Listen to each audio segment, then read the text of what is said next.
If you're looking to get the best possible quality from your GoPro Mission 1 Pro, which we've been using for a couple of weeks now, you realize that actually some of the settings seem quite confusing because you have to choose between bit depth, frame rate, resolution, aspect ratio, bit rate, codec, and Chroma subsampling. Which settings are actually good and which one gets you the best picture quality, because it's not so simple as you think. So if you're looking to get the best possible picture quality from your camera and trying to figure out which one is actually the least taxing on your computer, whether you're using Apple, Intel, AMD, or Nvidia, then this is the video that's for you.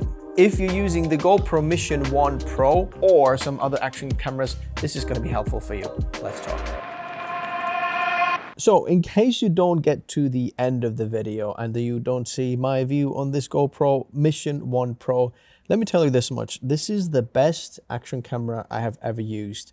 I've used it so much recently. It's absolutely amazing. The amount of power this tiny little guy packs, wow. So let's get to the nitty-gritty, how to get the best quality out of the Mission 1 Pro. Let's talk about the most simple thing, which is frame rate. This should be understandable for everybody, but this GoPro Mission 1 has lots of different frame rates. It can go up to 960 frames per second, but we should put a little asterisk in there because that is only available for 10 seconds at a very specific resolution. But in essence, each one of these frame rates is actually possible, but not at all resolutions. Before we talk about resolution, we need to talk about aspect ratio. 16:9 that you are very familiar with. 9:16, which is basically that, but just the other way. And then we have 4:3, which is also called open gate. And the amazing thing about this is if you're looking to reframe your shot in post-production, then this open gate allows you to kind of have both of these in one, because 16:9 would be something like that. And then 9:16 would be something like this. It's a bit wonky. So shooting 4:3 gives you the most flexibility to reframe in post-production. It comes with a cost of not being able to shoot at all resolution and frame rates because you're capturing a larger part of the sensor, meaning so much more processing power. I think 4:3 is going to be the most favorite for all. I want to talk about this here. 9:16. I think most people should not shoot this aspect ratio because what that does is massively limit what resolutions, frame rates you can do because it crops the sensor this way. Instead of doing that, you've got GoPro mounting like this. Instead of shooting your camera this way and having 9:16 cropped on the sensor, just do this, shoot with the camera this way, and voila, you've got a much better aspect ratio. In fact, now you can shoot 4:3 this way, which means gives you even more flexibility to reframe in post. So the 9:16, I don't really get that, and I don't think most people should not shoot that way, especially if it's so easy to move this GoPro one way or the other way. Let's talk about resolution, because this GoPro Mission 1 Pro can shoot 8K up to 60 frames per second. That is insane, but there's a little bit of an asterisk. If you remember these aspect ratios on the side there, it's not available in every single aspect ratio. There are lots of different resolutions that you can shoot with. So let's start with the smallest resolution and then work our way up. The lowest resolution it can shoot is 2K, which interestingly is framed as 1080p. But if you're shooting it at 16:9 aspect ratio, you can go up to 960 frames per second. That comes with an asterisk, and the asterisk says you can only shoot that in burst modes. But bear in mind, if you shoot 960 frames per second for 10 seconds, that is 9,600 frames. If our timeline is 30 FPS, that takes us to 320 seconds of timeline. 5 minutes and 20 seconds of footage every 10 seconds you shoot 960 frames per second. So you don't actually want to shoot that very long amount of time because otherwise it's impossible to find later on back what you actually try to shoot because you've got so much footage. But if you want to get ultra slow-mo, you have to shoot 1080p. And in order to do that, GoPro has done something interesting as well. They have labeled video and slow-mo separately. So in order to go to that 960, even though that is still video, you're gonna have to go to slow-mo and choose the burst slow-mo option, which runs for 10 seconds, 16:9, 960 frames per second. If you want to shoot 16:9, you can go lower as well, 480, 240, 120, 60, 30, and even 24 frames per second if you wanted to. 9:16, you can only shoot 60 and 30 if you want to go vertical, but again, I wouldn't recommend shooting like that. Just move your GoPro sideways and voila, you have all of these options above available. Interestingly, if you want to shoot 1080p, 4:3 open gate aspect ratio is not available. Moving on to 1440p, which is slightly higher than 1080p. We've got a little bit more resolution, but 16:9, you're not able to shoot. 9:16, not again, only 4:3.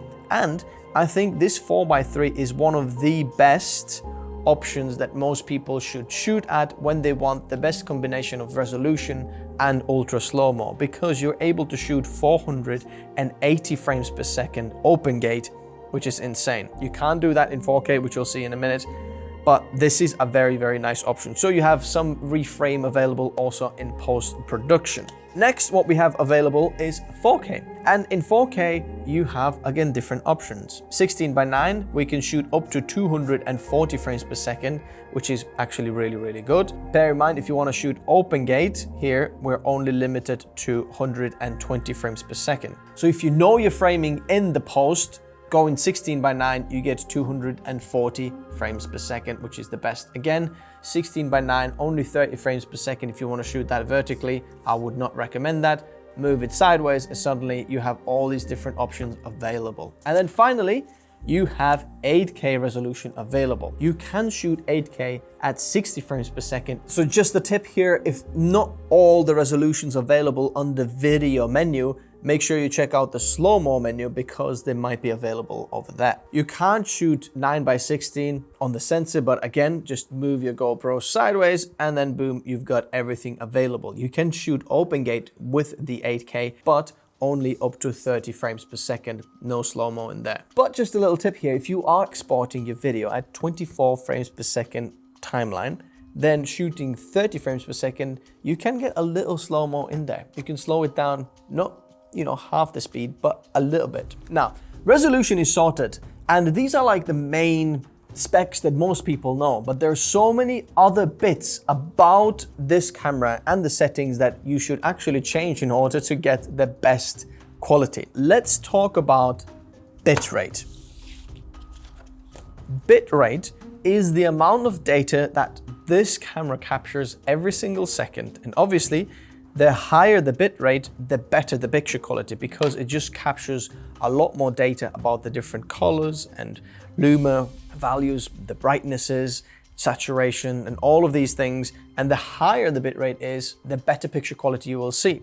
You'll see less pixelating images because it's got just more data in there. If you put lower bitrate and higher resolution, then you're gonna start to see more like pixelated, like square blocks around the screen because you don't have enough information to produce a beautiful image. The downside here is if you go in higher bitrate, your file sizes are gonna be very, very large. Whatever SD card you're gonna put in there, it's not going to be able to record as long of a time.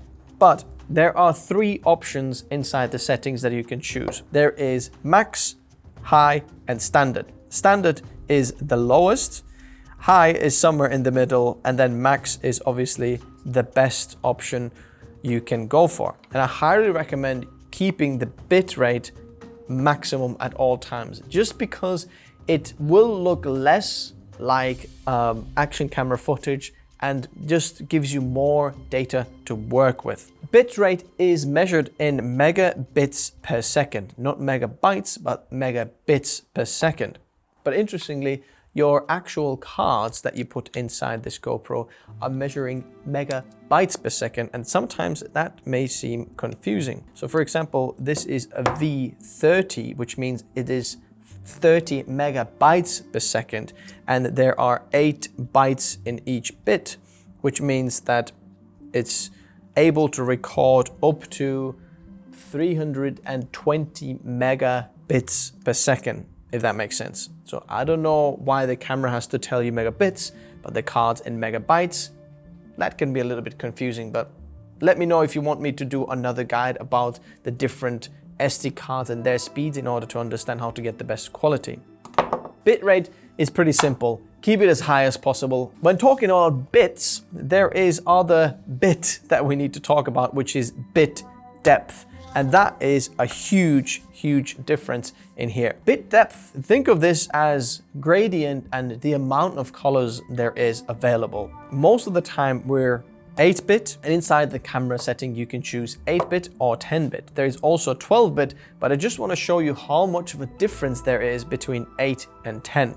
Obviously, the higher the number, the better this is here. And I highly recommend you choose 10-bit at all times. Don't use 8-bit because your footage will look so much better when you're shooting 10-bit. Now, when we're shooting 8-bit video, then we are capturing roughly just over 18 million colors. But when moving it over to 10-bit, suddenly we have 1 billion colors available. That is insane amount more. Think of this as a gradient between different bit depths.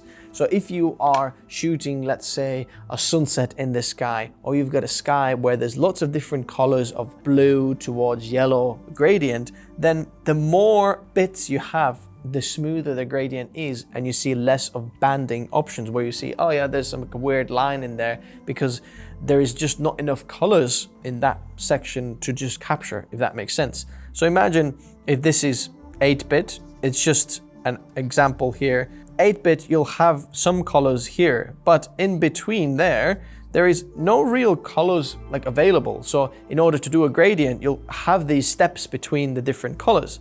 Now imagine if you have 10-bit, now you have all these different colors available in the middle there, but there's still some gaps in there, and that's where 12-bit comes in. You've got just more gradient and more colors available. I highly recommend choosing 10-bit inside your video settings, not 8-bit, to get the best picture quality possible. Now, 2 final options to choose from, and they kind of go together because they have different hardware implications or requirements. The codec that we're using and the Chroma subsampling. You might have heard H.265 10-bit 422. You're like, wait a second. Remember the gradient that we had there in bit depth? Okay, 10-bit footage, 422, H.265, that is very, very taxing on your hardware, and more cameras are shooting that type of content. It's good quality. This camera right now is shooting that type of footage, but what option should you choose inside there to get the best quality? And GoPro has actually given you a huge benefit here because they have pre-selected basically an option that would just work for everybody. So whether you are using Intel CPU, GPU, or AMD CPU, GPU, or NVIDIA GPU, now CPU as well, or Apple, then this will work for all of you. But I want to explain this still, so in case you're using other cameras or later you come back and you hear these terms, you understand how this works. So for codecs, there is H.264 and 5 if we're talking about just compressed footage. And the way this works is these codecs have different compressions, and in order to make these codecs, imagine a timeline of pictures, and this is your video codec where we're shooting, let's say 30 frames per second, okay? There's lots of pictures in the middle. But here's the thing, if you're even looking at this frame in here, there is sides in the corner like this section all in here, and this section in here. There's nothing moving in there. So why do you keep as much information on the corners of this image as well as you have in the middle here where my face is moving, the lighting and the gradient, everything's moving in the middle here. But these corners don't change whatsoever. So this is waste of space. That's why we have these different codecs. The compression here is looking at all these different pictures that you had on the timeline, and it's looking at, let's say if you want to show this picture here, it compresses the before and after bits around in the image that don't need to keep any data. So why don't you keep the first frame of that corner in there, and then in the middle keep another one of the frames, and then if you want to show it still in there, because nothing has changed, we can save a lot of data when capturing the footage, which is really, really good. We have smaller file sizes and essentially still the same quality. But there is a downside. In order to play back H.264 or 5, it's very taxing on the hardware. Because in order to look now one footage, or let's say you're scribbling on the timeline, where was it where I fell, with my bike and I did a front flip?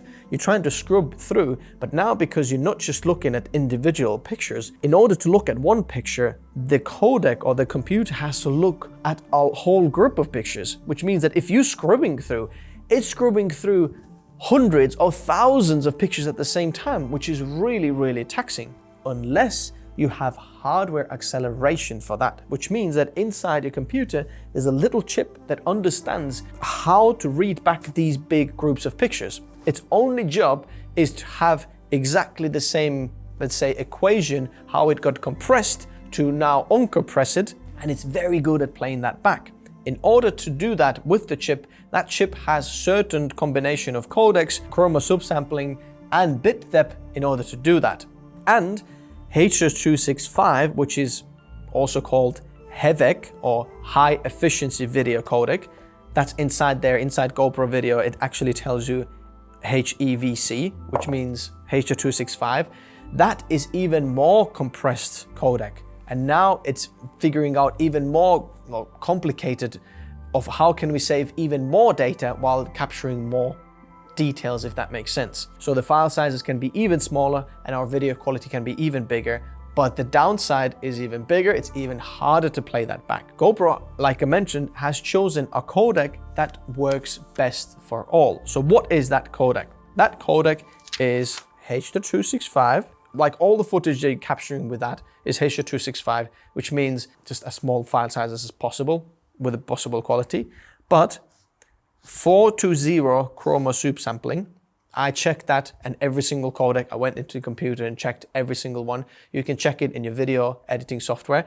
Everything is 420, and I highly recommend the bit depth to be 10-bit. Always shoot 10-bit, 420, H.265, and that allows you to have the best picture quality, because the secret here is 420, H.265, 10-bit, you have hardware acceleration on every single hardware, whether you're AMD, Intel, Nvidia, or Apple, it plays back super, super smooth.